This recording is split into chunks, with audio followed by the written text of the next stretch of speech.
Hello my dear lovely students, welcome back to my channel Shubham lecturer. Student, आज का ये video class 12 English का अब तक का सबसे इंपॉर्टेंट वीडियो है, क्योंकि आज के इस वीडियो में हम पूरे इंग्लिश को एक ही वीडियो में फिनिश करेंगे। तो इस वीडियो को आप लोग देख कर जाना। जितने भी स्टूडेंट 2 मार्च को इंग्लिश का पेपर देंगे उनके लिए ये वीडियो बहुत ही ज्यादा इंपॉर्टेंट है। आज के इस वीडियो में हम 12th इंग्लिश के पूरे बुक के महत्वपूर्ण प्रश्नों को एक ही वीडियो में पढ़ेंगे। सही सुना आपने, हम इस वीडियो में प्रोज, पोएट्री और सप्लीमेंट्री तीनों के इंपॉर्टेंट क्वेश्चन को एक ही वीडियो में हम लेकर आए हैं। तो ये वीडियो बहुत ही ज्यादा इंपॉर्टेंट है। आप लोग बैठ जाइए हमारे साथ, क्योंकि एग्जाम बहुत ज्यादा नजदीक आ चुका है। जितनी भी आपने लापरवाही की, जितनी भी अच्छे से भले ही आपकी तैयारी ना हुई हो, लेकिन अभी भी समय है, सुधर जाओ। समय रहते आपको अच्छे से तैयारी कर लेना और बोर्ड एग्जाम में जाकर इस बार इंग्लिश में 99 लेकर आना है। देखो, सबसे पहले हम क्या क्या पढ़ेंगे। हम लोग प्रोज के शॉर्ट आंसर टाइप क्वेश्चन पढ़ेंगे, जो कि आपका आता है 8 नंबर का। फिर हम एक लॉन्ग क्वेश्चन पढ़ेंगे 7 नंबर का आता है, यानी कि प्रोज टोटल 15 नंबर का आता है। ठीक है, 40 नंबर आपका क्लियर होगा इस वीडियो को देखने के बाद। पोएट्री फिर हम पढ़ेंगे। पोएट्री में एक स्टैंजा सॉल्व करेंगे। बहुत सारे स्टूडेंट कहते हैं सर स्टैंजा कैसे सॉल्व करें, 6 नंबर का आता है, तो इसको हम सॉल्व करेंगे। फिर सेंट्रल आइडिया हम पढ़ेंगे 4 नंबर का, 10 नंबर इसका भी कंप्लीट। ठीक है, आपका हो गया 15 और 10 25। अब हम सप्लीमेंट्री रीडर के क्वेश्चन को पढ़ेंगे। इसमें शॉर्ट आंसर टाइप क्वेश्चन को पढ़ेंगे, 8 नंबर का आता है, और एक लॉन्ग क्वेश्चन को पढ़ेंगे 7 नंबर, यानी कि 15 नंबर ए। ये टोटल 40 नंबर का आपके एग्जाम में आता है। लेकिन आपको ऐसे ही क्लासेस देखना होगा, तभी आपको मिलेगा। तो चलिए टाइम वेस्ट नहीं करते हैं, इस वीडियो को स्टार्ट करते हैं। इस वीडियो को जितना हो सके लाइक कीजिएगा। जितना अच्छा लाइक आएगा उतनी जल्दी मैं आपके लिए और भी इंपॉर्टेंट वीडियोस लाऊंगा। चैनल पर नए, चैनल को भी सब्सक्राइब कर लीजिएगा। देखिए, फर्स्ट क्वेश्चन हमारा क्या है, शॉर्ट आंसर टाइप क्वेश्चन है। देखो, ये हमारे किस चैप्टर का है, द राइट ट्रैप जो चैप्टर है हमारे प्रोज में, मैंने उससे ये क्वेश्चन लिया है। अब आप कहेंगे सर जी फर्स्ट, सेकंड, थर्ड ये सब चैप्टर से क्यों नहीं लिया। इसके चैप्टर वाइज क्वेश्चन मैं आपको ऑलरेडी बता चुका हूं। सर्च करो एक एक चैप्टर का, the last lesson chapter important question Shubham lecturer, पूरा क्वेश्चन मैंने बताया, शॉर्ट से लेकर लॉन्ग तक। उसके बाद में सर्च करो, उसके बाद सेकंड चैप्टर सर्च करो, lost spring chapter important question Shubham lecturer, सारा क्लासेस मैंने दिया है। नहीं देख रहे हो, गलती आपकी है। देखो क्या है, why was the crofter so talkative and friendly with the peddler, यानी कि व्हाई क्यों वाज था द क्रॉफ्टर।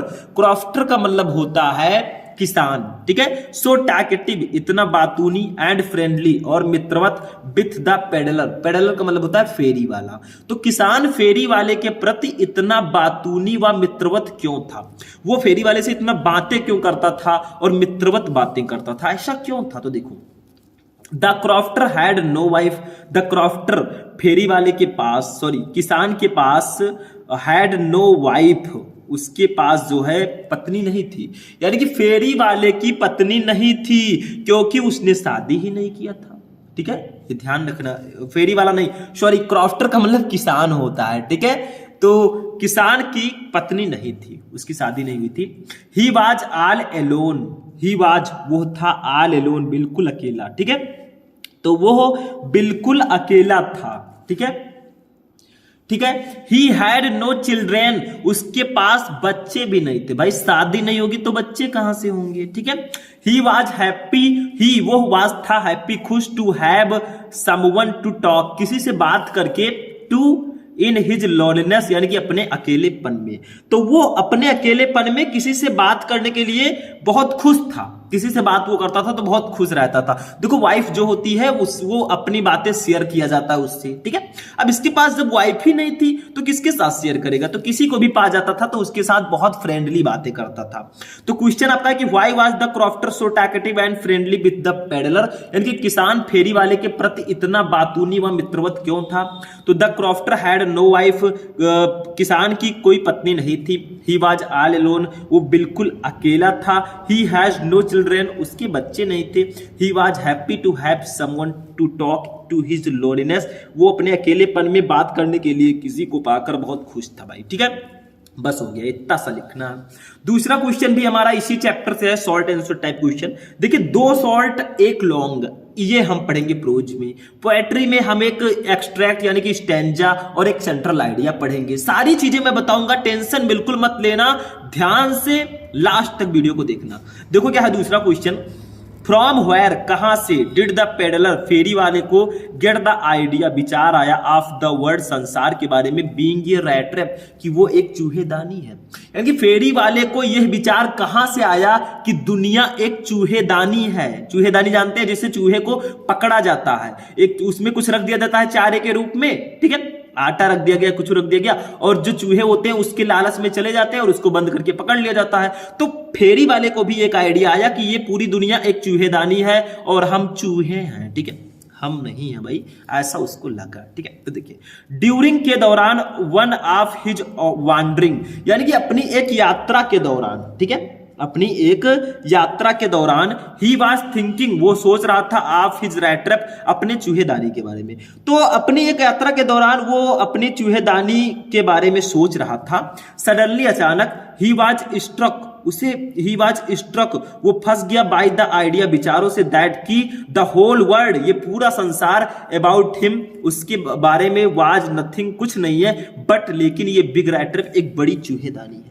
तो उसे ये विचार आया कि उसके बारे में पूरी दुनिया एक बड़े चूहेदानी के अलावा और कुछ नहीं है, ये पूरी दुनिया एक चूहेदानी है और हम लोग चूहे हैं, ठीक है। जैसे ही हम लोग किसी के लालच में कहीं जाते हैं चारा लेने, वैसे ही हमको बंद कर दिया जाता है और दुनिया से अलविदा, ठीक है। तो ये आपका क्वेश्चन होगा। क्वेश्चन था कि from where did the peddler get the idea of the word being a rat trap, यानी कि फेरी वाले को ये विचार कहां से आया कि दुनिया एक चूहेदानी है।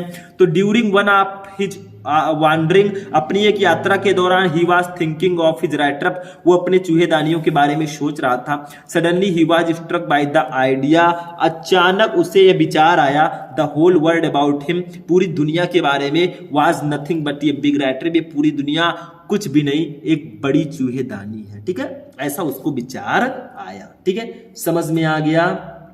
तो ये आपका हो गया क्वेश्चन। आगे बढ़ते हैं भैया, नेक्स्ट क्वेश्चन पे चलते हैं। अब हम लॉन्ग क्वेश्चन को देखेंगे। देखिए ये एक लॉन्ग क्वेश्चन है, हमने बताया 2 शॉर्ट 1 लॉन्ग हम पढ़ेंगे, जैसे हमारे एग्जाम में आता है। अभी तो ट्रेलर है, पिक्चर अभी बाकी है मेरे दोस्त, अभी आगे आगे देखो होता है क्या। अभी मैं लॉन्ग बता रहा हूं, फिर हम पोएट्री को पढ़ेंगे, फिर सप्लीमेंट्री के पढ़ेंगे, ये क्लास काफी इंपॉर्टेंट हो जाएगी। देखिए नेक्स्ट क्वेश्चन है, काफी ज्यादा इंपॉर्टेंट है और ये लॉन्ग क्वेश्चन है और इसी चैप्टर का है। देखो क्या है, अटेम्प्ट, चित्रण करो, ये कैरेक्टर, चरित्र चित्र, स्केच, चित्रण कीजिए, ऑफ द पेडलर, यानी कि फेरी वाले का, इन द स्टोरी, इस कहानी में। तो कहानी में फेरी वाले का चरित्र चित्रण कीजिए। फेरी वाला कौन था, क्या करता था, ये आपको बताना है, मतलब उनका पूरा चरित्र चित्रण करना, उनके बारे में पूरा बताना है। तो देखो द राइटर, जो लेखक हैं, ठीक है, लेखक, ड्रॉज, वो चित्रण करता है, द कैरेक्टर का, ऑफ द पेडलर, यानी कि फेरी वाले के, विथ सिंपैथी, सहानुभूति के साथ। तो लेखक फेरी वाले के चरित्र का चित्रण सहानुभूति के साथ करता है, ठीक है। He was a tall man, वो एक लंबा आदमी था, जो फेरी वाला था वो एक लंबा आदमी था। He had his own imagination, he had, उसके पास थी, his own, अपनी खुद की imagination, कल्पना, तो उनकी अपनी कल्पना थी। He wore rags, यानी कि उसने कपड़े पहने हुए थे, and, और hunger, जो भूख है, gleamed, वो झलक रही थी, in his eye, उसके आंखों में। तो उसने कपड़े पहने हुए थे और उसकी आंखों में भूख चमक रही थी, ऐसा लग रहा था कि वो भूखा है बेचारा, ठीक है। He sold self made small rat trap of wire, he sold, वो उसने बेचे, self made, स्वनिर्मित, जिसको बोलते हैं खुद से बनाई गई, स्मॉल रैट ट्रैप, छोटी चूहेदानी, ऑफ वायर, जो कि तार से बनी थी। तो उन्होंने तार के स्वनिर्मित छोटे चूहेदानी बेचे, ठीक है। He had some human weakness, he had, उसके पास थी, सम, कुछ, ह्यूमन वीकनेस, मानवीय कमजोरियां, लाइक स्टीलिंग, मतलब चोरी करना, जैसे चोरी करना, and beginning to fulfil his basic need, और बिगिनिंग, ठीक है, और पूरा करना, टू फुलफिल, पूरा करना, हिज बेसिक नीड, अपने बुनियादी जरूरतों को। तो उसमें कुछ मानवीय कमजोरियां थी, जैसे अपनी बुनियादियों और जरूरतों को पूरा करने के लिए चोरी करना और भीख मांगना, ठीक है, मतलब उसकी कमियां थी। वो चोरी भी कहीं कहीं कर लेता था और भीख तो मांगता ही था। He spent his night wherever he desired. He spent, वो बिता देता था, his night, अपनी रातें, wherever, जहां कहीं भी, he desired, उसकी इच्छा होती थी। तो उन्होंने अपनी रातें जहां चाहा वहां बिताई। उसका कोई घर नहीं था। He had no place to live. उसके पास रहने के लिए कोई स्थान नहीं था। He is, ये vagabond कम, यानी कि वो एक आवारा, बेगर कम भिखारी, ये पेटी थीप और एक छोटा चोर था। वो एक आवारा, भिखारी और छोटा चोर था, ठीक है। मतलब भाई ये जो कंडीशन है वो किसको कहां लेकर चली जाए कोई भरोसा नहीं है। इसीलिए मैं कहता हूं हमेशा खुद को आगे रखो। कहीं भी आप पढ़ रहे हो, पढ़ाई में आप आगे होने चाहिए, क्योंकि कंडीशन किसकी कब बदल जाए, कब कोई अमीर से गरीब हो जाए और कब कोई गरीब से अमीर हो जाए, कोई नहीं जानता, ठीक है। तो कभी कभी घमंड नहीं करना चाहिए। आगे देखिए, ही फील्स, उसे लगता था डैट की द वर्ल्ड, ये संसार, is like a rat trap, एक चूहेदानी की तरह, नथिंग एल्स, और कुछ नहीं। उसे लगता था कि दुनिया एक चूहेदानी की तरह है और कुछ नहीं है। अकॉर्डिंग टू हिम, उसके अनुसार, ऑल द रिचेज, यानी कि जितने भी धन, जॉय, सुख, फूड, भोजन, क्लॉथिंग, कपड़े, वस्त्र, एंड शेल्टर, और जो आश्रय है, आर जस्ट बेड्स, वो एक चारा है। बेड्स का मतलब चारा। तो उनके अनुसार सभी धन, सुख, भोजन, वस्त्र और आश्रय केवल चारा है। जैसे चूहे चारा देखकर जाते हैं और चूहेदानी में फंस जाते हैं, वैसे ये सब सिर्फ एक चारा है, ठीक है। Anyone who touches the beds, यानी कि जैसे चूहे छूते हैं ना जाकर वैसे फंस जाते हैं, तो वो कहते हैं एनीवन, कोई भी, हु टचेस, जो छूता है, जब बेस्ट, चारे को, द रैट ट्रैप, चूहेदानी, क्लोज, बंद हो जाती है, ऑन हिम, उस पर। तो जो कोई भी चारा छूता है, चूहेदानी उस पर बंद हो जाती है। जैसे चूहे जाते हैं चारा खाने के लिए, कुछ खाने के लिए, बस चूहेदानी को बंद कर दिया जाता है, वैसे ही ये मनुष्य की कल्पना तुलना कर रहे हैं। देन एवरीथिंग, और फिर सब कुछ, कम्स टू एन एंड, सब कुछ खत्म हो जाता है। फाइनली, अंततः, ही ट्रांसफॉर्म, उसने, वो बदल देता है, हिमसेल्फ, खुद को, इनटू ए जेंटलमैन, एक सज्जन पुरुष के रूप में। अंततः वो अपने आप को एक सज्जन पुरुष के रूप में बदल देता है। तो क्वेश्चन समझ में आया? मैं एक बार फिर से समझाने का प्रयास करूंगा। देखो, पढ़ाना और समझाना अलग अलग चीजें हैं। अगर आपको समझ में ही ना आए तो मेरे पढ़ाने का मतलब क्या, व्हाट इज द मीन। हम पढ़ाते हुए चले जाएं, आप समझेंगे नहीं तो हमारे पढ़ाने से कोई बेनिफिट नहीं है। देखो, question, attempt a character sketch of the peddler in the story, यानी कि कहानी में फेरी वाले का चरित्र चित्रण करो। देखो, मैं अब बताऊंगा, वर्ड बाय वर्ड नहीं बताऊंगा, ऐसे directly. The writers draw the character of peddler with sympathy, यानी कि लेखक फेरी वाले का चरित्र चित्रण सहानुभूति के साथ करता है। He had his own imagination, उसकी अपनी कल्पना थी। ही और rags and hunger gleamed in his eyes, उसने कपड़े पहने हुए थे और उसकी आंखों में भूख झलक रही थी, ठीक है, भूख चमक रही थी। आगे देखिए, he sold self made small rat trap of wire, वो तार से बना स्वनिर्मित चूहेदानियों को बेचता था। He had some human weakness like stealing and begging का मतलब होता है भीख मांगना। To fulfil his basic need, यानी कि वो उसमें कुछ मानवीय कमजोरियां थी, जैसे अपनी बुनियादी जरूरतों को पूरा करने के लिए चोरी करना और भीख मांगना। जरूरतों को पूरा करने के लिए कुछ भी करना पड़ता है, सबको पता है। He spent his night wherever he desired, उन्होंने अपनी रातें जहां चाहा वहां बिताई। He had no place to live, उसके पास रहने के लिए जगह नहीं थी। He is ये vagabond कम बेगर कम ये पेटी थीप, वो एक आवारा भिखारी और एक छोटा चोर था। He feels that the world is like a rat trap, उसे लगता था कि ये पूरी दुनिया एक चूहेदानी की तरह है, ठीक है। उसे ऐसा लगता था कि जो पूरी दुनिया है ये एक चूहेदानी की तरह है, नथिंग एल्स, और कुछ नहीं। According to him, all riches, joy, food, clothing and shelter are just baits, उसके अनुसार धन, सुख, भोजन, वस्त्र और आश्रय ये सब केवल एक चारा है। Anyone who touches the beds, the rat trap closed on him, और जो कोई भी ही उस चारे को छूता है चूहेदानी उस पर बंद हो जाती है। Then everything comes to an end, और फिर सब कुछ खत्म हो जाता है। Finally he transform himself into a gentleman, और अंततः वो खुद को एक सज्जन व्यक्ति में बदल देता है। बस हो गया, यही था आपका लॉन्ग क्वेश्चन। प्रोज हमारा हो गया। प्रोज से हमने 2 शॉर्ट 1 लॉन्ग देखे भाई, काफी इंपॉर्टेंट ये सारे क्वेश्चन है, नोट कर लेना, लिख लेना, क्योंकि ऐसा क्वेश्चन कोई नहीं बताएगा। चलिए आगे बढ़ते हैं, अब पोएट्री पे चलते हैं।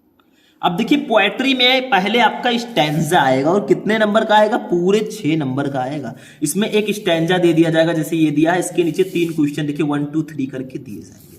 अब देखिए ध्यान दीजिए, क्वेश्चन क्या है? Fisherman in the old sea would not harm whales, and the man gathering salt would look at his hurt hands. ये किस चैप्टर का है? ये कीपिंग क्वाइट चैप्टर का है, और काफी इंपॉर्टेंट है। इसमें कहा क्या, जरा देखो, कीपिंग क्वाइट, हमेशा शांत रहो। देखो, fisherman in the cold sea. Fisherman, fisherman का मतलब क्या होता है बताइए? फिशरमैन का मतलब होता है जो मछली पकड़ने वाले मछुआरे हैं, ठीक है। इन द कोल्ड सी यानी कि ध्रुवों के समीप जो ठंडा समुद्र होता है उसमें, would not harm whales, would not नहीं पहुंचाते, हार्म नुकसान, व्हेल्स को जो मछलियां होती हैं, ठीक है। तो इन पंक्तियों में कवि कहता है कि शांति के क्षण में मछुआरों को आभास होगा कि उन्हें बड़ी मछलियों को क्षति नहीं पहुंचानी चाहिए। मतलब जो व्हेल है, जो मछली है, उसको क्षति नहीं पहुंचानी चाहिए, उल्टा उन्हीं पर आक्रमण कर देगा। तो व्हेल के आगे एक मनुष्य की क्या औकात है? नो। एंड द मैन, और वो आदमी, गैदरिंग जो इकट्ठा करता है सॉल्ट नमक, ठीक है, वुड लुक वो देखेगा, एट हिज हर्ट अपने हर्ट का मतलब यहाँ पे होगा घायल, ठीक है, हैंड्स हाथ को, तथा नमक एकत्रित करने वाले श्रमिक का ध्यान अपने घावों पर केंद्रित हो सकेगा। मतलब जो नमक एकत्रित कर रहे हैं लोग, उनको अगर घाव है तो नमक लग जाने पर, घाव पर नमक लगता है ना तो बहुत जलता है। तो वही कहा जा रहा है कि जो मछुआरे हैं वो कभी बड़ी मछलियों यानी कि व्हेल्स को नुकसान नहीं पहुंचाएंगे, और जो नमक एकत्रित करने वाले श्रमिक हैं वो अपने घावों पर केंद्रित रहेंगे कि कहीं नमक उनके घाव पर न लग जाए। तो ऐसा वो लोग कह रहे हैं। क्वेश्चन देखिए, इसके नीचे क्वेश्चंस हैं, उसको हमें समझना होगा। क्वेश्चन 1 है, what would the fisherman not do. What क्या, वुड करेंगे, द फिशरमैन नॉट डू करेंगे, ठीक है। तो मछुआरे क्या नहीं करेंगे बताइए? मछुआरे क्या नहीं करेंगे? तो मछुआरे समुद्र में व्हेलों को चोट या घायल नहीं करेंगे, यही लिख देना।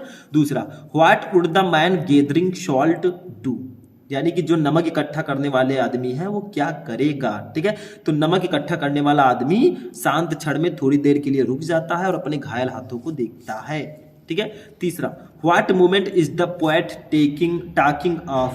कवि किस क्षण की बात कर रहा है? जो कवि जी हमारे हैं ये किस क्षण की बात कर रहे हैं? तो तीनों का आंसर हमें लिखना है। कैसे लिखोगे? देखो ध्यान देना थोड़ा सा, हमने आंसर लिख रखा है बाय द वे, देखो ऐसे लिखना है। ये जो आपका क्वेश्चन है ना, इसमें फिशरमैन डॉट डॉट करके हर्ट हैंड्स ऐसे लिख दीजिएगा, ताकि एग्जामिनर को क्लियर हो सके कि आपने यही वाला किया है। सबसे पहला क्वेश्चन क्या था हमारा कि what would the fisherman not do, मछुआरा क्या नहीं करेंगे? तो लिख दो ऐसे, the fisherman would not hurt और injure the whales in the seas, यानी कि द फिशरमैन वुड नॉट नहीं करेंगे, हर्ट का मतलब होता है घायल, और इंजर का मतलब क्या होता है? इंजर का मतलब होता है, देखिए हर्ट का मतलब होता है चोट, इंजर का मतलब होता है घायल। द व्हेल्स को इन द सी, समुद्र में। तो मछुआरे समुद्र में व्हेलों को चोट या घायल नहीं करेंगे, व्हेल्स मछलियां जो होती हैं उनको वो नुकसान नहीं पहुंचाएंगे, यही लिखना है भाई। पोएट्री थोड़ा सा आपको ध्यान देना होगा। दूसरा, what would the man gathering salt to do, नमक इकट्ठा करने वाला आदमी क्या करेगा? तो देखो, द मैन गैदरिंग, वो आदमी जो इकट्ठा करता है सॉल्ट नमक, वुड स्टॉप, वो रुक जाएगा, फॉर ये व्हाइल, कुछ क्षण के लिए, एट द क्वाइट मोमेंट, शांति क्षण में, एंड लुक, और देखेगा, एट हिज हर्ट हैंड, अपने घायल हाथ को। तो नमक इकट्ठा करने वाला आदमी शांत क्षण में थोड़ी देर के लिए रुक जाता है और अपने घायल हाथों को देखता है, ठीक है। तीसरा क्वेश्चन देखो क्या है, what movement is the poet talking of, जो कवि हैं वो किस मूवमेंट की बात कर रहे हैं, तो the poem is talking of the movement of stillness and quietness, यानी कि द पोएट जो कवि हैं इज टॉकिंग वो बात कर रहे हैं ऑफ द मूवमेंट उस क्षण की, ऑफ स्टिलनेस स्थिरता की, एंड क्वाइटनेस और शांति की। तो कवि शांति और शांति के स्थिरता के क्षण की बात कर रहे हैं, ठीक है। तो मतलब आपको ऐसे क्वेश्चन दिया रहेगा, इसके नीचे 3 क्वेश्चन रहेंगे 1 2 3, ये 2 नंबर का रहेगा, ये 2 नंबर, ये 2 नंबर, ये 2 नंबर, ठीक है। 6 नंबर आपको दिया जाएगा, बस हो गया, सिंपल सा है। क्या है इसमें, तो ऐसे ही स्टैंजा आपको सॉल्व करना होगा। चलिए आगे बढ़ते हैं। चलिए स्टूडेंट, अब हम देखते हैं एक ऐसे सेंट्रल आइडिया को जो बहुत ही ज्यादा इंपॉर्टेंट है, लिख लो, इस बार आपके इंग्लिश के पेपर में आएगा, है a thing of beauty central idea. मैंने बताया 3 सेंट्रल आइडिया बहुत इंपॉर्टेंट है, keeping quiet, a thing of beauty और माय मदर एट 66। जो इस तीनों को याद करके जाएगा वो 4 में 4 नंबर लाएगा। ये 4 नंबर का आता है, देखो इसको समझो थोड़ा सा।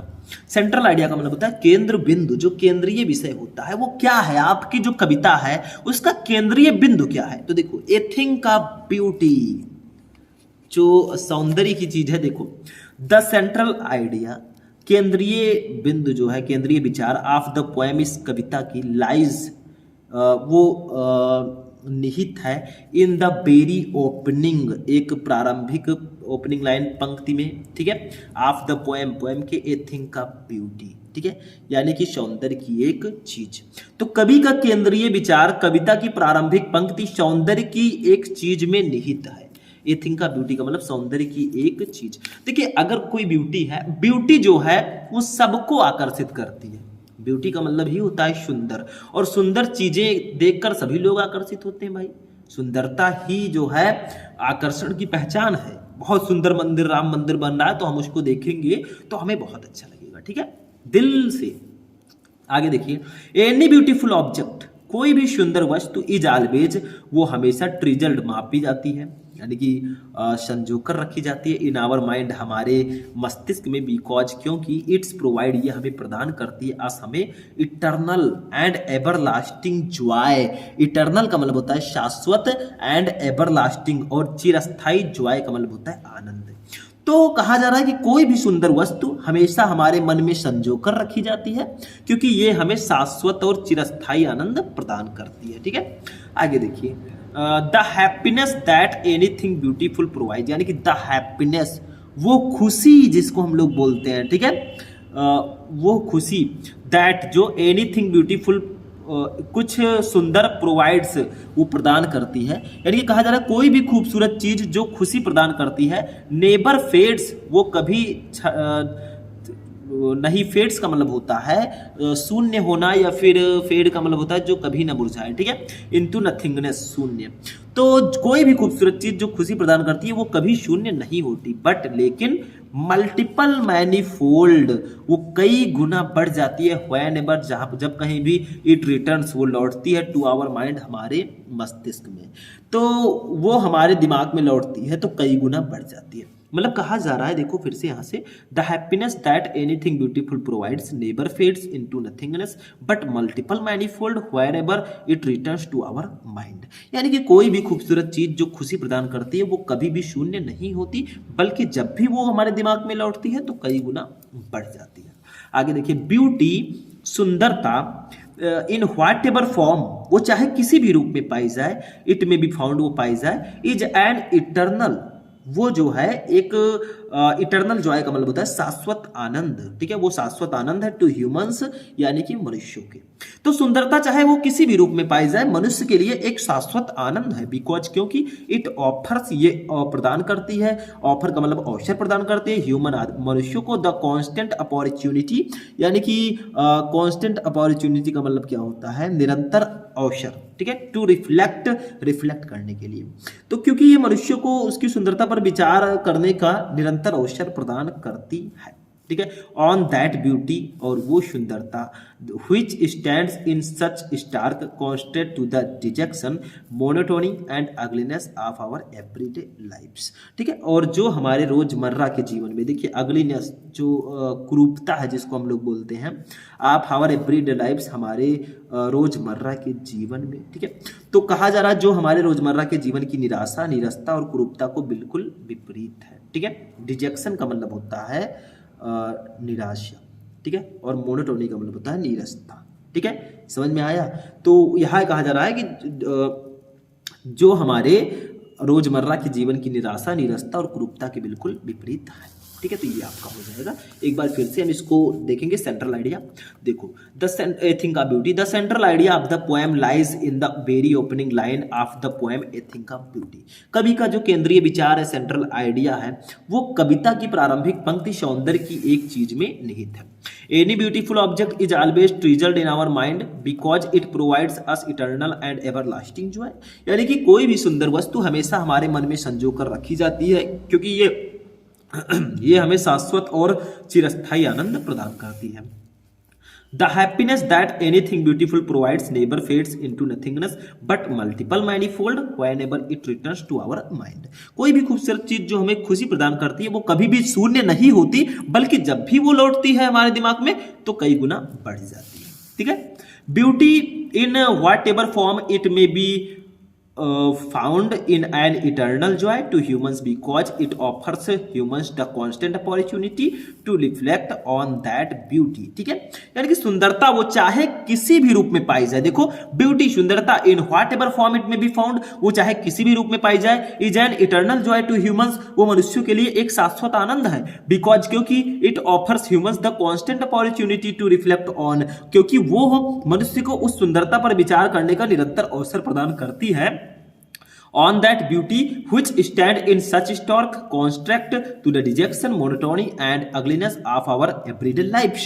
और जो हमारे रोजमर्रा के जीवन की निराशा, मोनोटोनी का मतलब डिजेक्शन का मतलब निराशा, मोनोटोमी का मतलब होता है नीरसता, एंड अगलीनेस का मतलब होता है कुरूपता, तो ये उसके बिल्कुल विपरीत है। तो ये आपका हो जाएगा ए थिंक ऑफ ब्यूटी का सेंट्रल आइडिया। अगर आप लोग माई मदर 866 का सेंट्रल आइडिया चाहते हैं तो सर्च कर लो my mother 866 central idea Shubham lecturer, video मिल जाएगा। क्या कर रहे हो, पढ़ाई करो। ठीक है, चलिए आगे बढ़ते हैं। अब सप्लीमेंट्री रीडर पे चलते हैं। अब देखिए स्टूडेंट, हमारा जो नेक्स्ट है वो है हमारे बहुत ही इंपॉर्टेंट चैप्टर से, ये सप्लीमेंट्री रीडर का शॉर्ट आंसर टाइप क्वेश्चन है। ये चैप्टर 5 से है, on the face of it. ठीक है, ये चैप्टर जो है सप्लीमेंट्री रीडर का चैप्टर 5 है। आप लोग कहेंगे सर चैप्टर 1 2 3 4 का क्या होगा, तो आपका क्या होगा जनाबी अली, चैप्टर 1 2 3 4 आप लोग सर्च करो, पढ़ो। मैंने बताया है क्वेश्चन और आगे भी मैं बताऊंगा, नो टेंशन। देखो क्या है question, how did Derry get his face burned, यानी कि हाउ कैसे डिड डेरी ने गेट हिज फेस, अपने चेहरे को बर्न्ड जला दिया। तो अपने जले हुए डेरी का चेहरा कैसे जल गया, इसका मतलब होगा डेरी का चेहरा कैसे आखिर जल गया चेहरा। ठीक है, किसी का फेस, देखो फेस जो है वो सुंदरता होती है। अगर फेस आपका अच्छा है तो आपको लोग बहुत अच्छी नजर से देखेंगे। मतलब मेरे कहने का ये है कि फेस अच्छा रहेगा तो आपके अंदर कॉन्फिडेंस ज्यादा रहेगा। मैं ये नहीं कहता जिनका फेस अच्छा नहीं है उनके लिए मैं डिमोटिवेशन नहीं बोल रहा हूं। देखो फेस जो है वो थोड़ा सा आपको मोटिवेट करता है, थोड़ा सा आपके अंदर कॉन्फिडेंस लाता है। तो देखो कैसे जल गया था डेरी का चेहरा, तो द फेस ऑफ डेरी का चेहरा डिड नॉट गेट, वो नहीं बर्न जला था विथ फायर, आग से। डेरी का चेहरा जो है वो आग से नहीं जला। क्या हुआ, वंस डेरी, एक बार डेरी हिमसेल्फ स्वयं अननोइंगली, मतलब अनजाने में, गॉट एसिड, उनके ऊपर एसिड गिर गया था, ऑल डाउन साइड यानी कि नीचे की तरफ, ऑफ हिज फेस, उसके चेहरे के, एंड द एसिड, और जो एसिड है बर्न्ड, उसने जला दिया इट ऑल अवे। ठीक है, यानी कि क्या हुआ कि डेरी का चेहरा जो है, एक बार डेरी के चेहरे पर अनजाने में तेजाब पड़ गया। ठीक है, and the acid burned it all away, और तेजाब ने उसे जला दिया। तो क्वेश्चन आपका था how did Derry get his face burned, यानी कि डेरी का चेहरा कैसे जल गया। तो the face of Derry did not get burned with fire, यानी कि डेरी का चेहरा आग से नहीं जला। Once Derry himself unknowingly got acid all down on side of his face, एक बार डेरी के चेहरे पर अनजाने में तेजाब पड़ गया, the acid burned it all away, और तेजाब ने उसे जला दिया। ठीक है, मार डाला। नेक्स्ट देखिए क्वेश्चन, ये भी इसी चैप्टर का है। Who is mister lamb, mister lamb कौन थे, ठीक है, बहुत इंपॉर्टेंट है। श्रीमान लैम्ब कौन थे। How does dairy get into his garden, how does dairy, dairy get into कैसे प्रवेश करता है इन हिज गार्डन, उनके बगीचे में, डेरी उनके बाग में किस प्रकार प्रवेश करता है। मतलब डेरी मिस्टर लैम्ब कौन थे, डेरी उसके बगीचे में कैसे प्रवेश करता है। डेरी का चेहरा जला हुआ था। तो देखो mister lamb is an old man, वो एक बूढ़े व्यक्ति थे। तो मिस्टर लैम्ब जो है वो एक बूढ़े व्यक्ति हैं, ठीक है। ही lives in a big house alone, he lives वो रहते हैं इन ये बिग हाउस एक बड़े घर में, एलोन अकेले, वो एक बड़े घर में अकेले रहते हैं। भाई घर कितना भी बड़ा हो अगर अकेले रहना हो तो बहुत अच्छा नहीं लगेगा, और अगर पूरी फैमिली हो सिर्फ एक ही कमरा हो फिर भी बहुत अच्छा लगेगा, क्योंकि फैमिली के साथ रहना और अकेले रहना इसमें जमीन आसमान का फर्क है, ठीक है, सबको पता है। Derry enters his garden by climbing over the walls, यानी कि डेरी इंटर्स प्रवेश करता है हिज गार्डन उनके बगीचे में, बाय क्लाइंबिंग चढ़कर, ओवर द वॉल्स दीवारों पर, ठीक है। तो डेरी जो है उनके डेरी उसके बगीचे में दीवारों पर चढ़कर प्रवेश करता है। Derry likes the place and think that there is nobody inside it, Derry likes, Derry को पसंद करता है, द प्लेस उस जगह को, एंड और थिंक सोचता है, दैट की there is nobody inside it, यहाँ इसके अंदर कोई नहीं है। तो डेरी को ये जगह पसंद है और वो सोचता है कि इसके अंदर कोई नहीं है। देखो अगर उसका चेहरा जला हुआ है तो वो बाहर नहीं निकलना चाहेगा कि 10 लोग देखें और हमको कहें देखो इसका चेहरा कैसा है, कुछ लोग अनजान व्यक्ति ऐसा बोले, ठीक है। तो वो अकेले रहना चाहता है। कोई भी कमी किसी के अंदर होती है तो वो सोचता है मैं अकेले रहूं, इस दुनिया के सामने ना जाऊंगा और ना तो लोग हमारा मजा लेंगे, ठीक है। देखो कोई भी कमी किसी के अंदर हो उसका कभी मजाक नहीं उड़ाना चाहिए, क्योंकि वो कमी कभी भी किसी भी क्षण आपके अंदर आ सकती है। अगर आप दूसरों का मजाक उड़ाते हैं तो जहां तक हो सके उनकी सहायता करो, उनको हमेशा मोटिवेट करो, क्योंकि मजाक उड़ाने वाले तो बहुत हैं। आप उनको मोटिवेट कीजिए, क्योंकि अगर आप भी मजाक उड़ाएंगे तो आप में और उन मजाक उड़ाने वालों में अंतर क्या रह जाएगा। हमेशा ये बात दिमाग में अपने रख कर रहना, ठीक है। हमेशा सबकी मदद करने का प्रयास करो। He wants to sit there, he wants वो चाहता है, टू सिट दियर वहां बैठना, वो वहीं बैठना चाहता। तो क्वेश्चन आपका था who is mister lamb, mister lamb कौन है। How does dairy get into his garden, और डेरी उनके बगीचे में किस प्रकार प्रवेश करता है। तो mister lamb is an old man, mister lamb एक बूढ़े व्यक्ति हैं। ही lives in a big house Elon, वो एक बड़े घर में अकेले रहते हैं।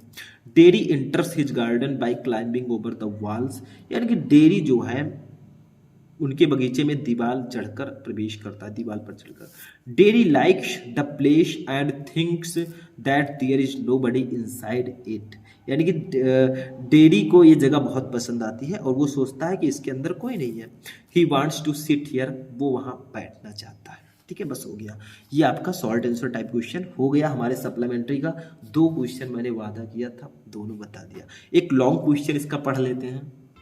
अब देखिए स्टूडेंट, हमारा जो लॉन्ग क्वेश्चन है इसका, describe Sadao as a true doctor, यानी कि डिस्क्राइब वर्णन करो सदाओ का एज ए ट्रू डॉक्टर, एक सच्चे डॉक्टर के रूप में। तो सदाओ का एक सच्चे डॉक्टर के रूप में वर्णन करो कि वो एक सच्चे डॉक्टर थे, ठीक है। ये आपको वर्णन करना है। ये हमारे किस चैप्टर का है, जो इससे पहले वाला चैप्टर है द एनिमी, इसी चैप्टर का ये क्वेश्चन है। काफी ज्यादा इंपॉर्टेंट है, तो इसको आप लोग नोट कर लीजिएगा। इंपॉर्टेंट क्वेश्चन है लॉन्ग में। मतलब डॉक्टर सदाओ जो है वो एक सच्चे डॉक्टर थे, इसका वर्णन करो। देखो क्या होता है। Doctor Sadao was the only son of his father, doctor Sadao was थे द ओनली सन, इकलौते पुत्र, ऑफ हिज फादर, अपने पिता के। तो डॉक्टर सदाओ अपने पिता के इकलौते पुत्र थे। अब आगे देखिए क्या है। He had been sent to America to study surgery and medicine, यानी कि ही हैड बीन सेंट, उनको भेजा गया था टू अमेरिका टू स्टडी, पढ़ाई करने के लिए, सर्जरी एंड मेडिसिन, यानी कि सर्जरी और मेडिसिन के बारे में, ठीक है। तो उन्हें सर्जरी और चिकित्सा का अध्ययन करने के लिए अमेरिका भेजा गया था। सदाओ के पिताजी ने भेजा था। Doctor Sadao was first year doctor and than anything else, यानी कि डॉक्टर सदाओ वाज थे फर्स्ट ईयर डॉक्टर, पहले doctor, and than anything else, किसी और के अलावा। तो डॉक्टर सदाओ पहले एक डॉक्टर थे और कुछ और, ठीक है। ही वो एंड हाना और हाना फाउंड उनको मिलता है ये प्रिजनर एक कैदी जिसको हम लोग बोलते हैं, एक युद्ध बंदी, ठीक है, जिसको बोलते हैं आप वार, युद्ध के समय उंडेड घायल एंड ब्लीडिंग और उसको खून निकल रहा था, ठीक है।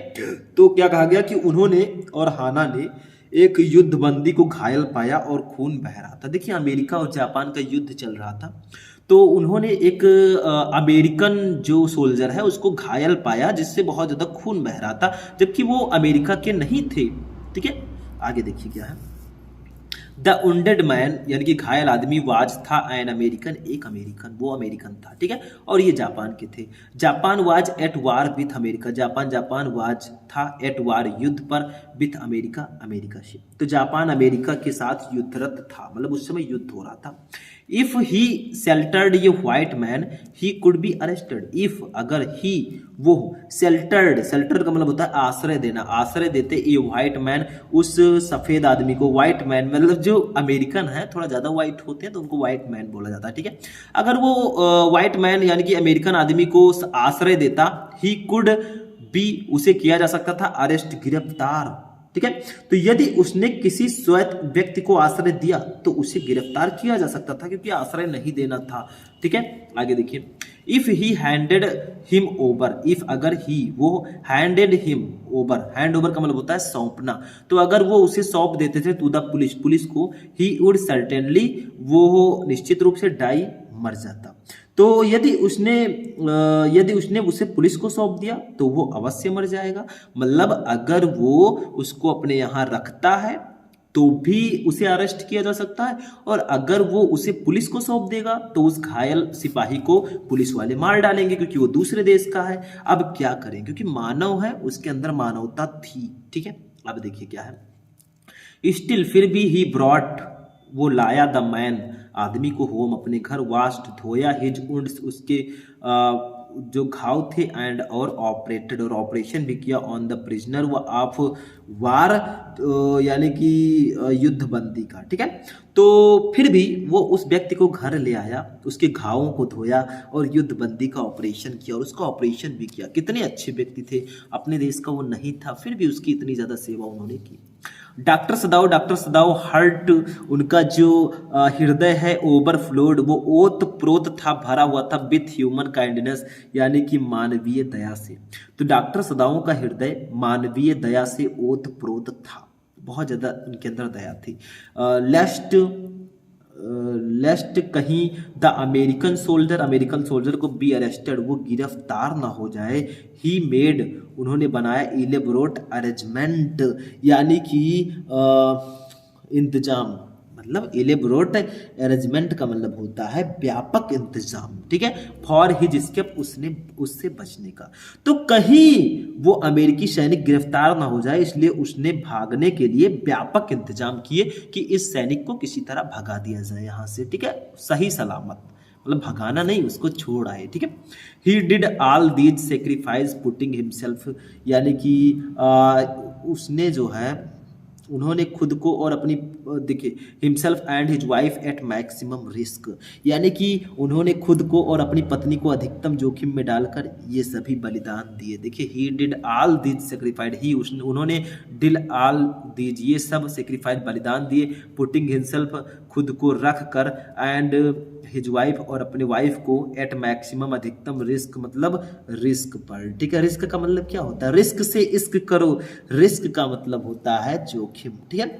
तो उन्होंने खुद और अपनी पत्नी को अधिकतम जोखिम में डालकर ये सभी बलिदान दिए, जोखिम ही तो था, किसी को भगाना, ठीक है।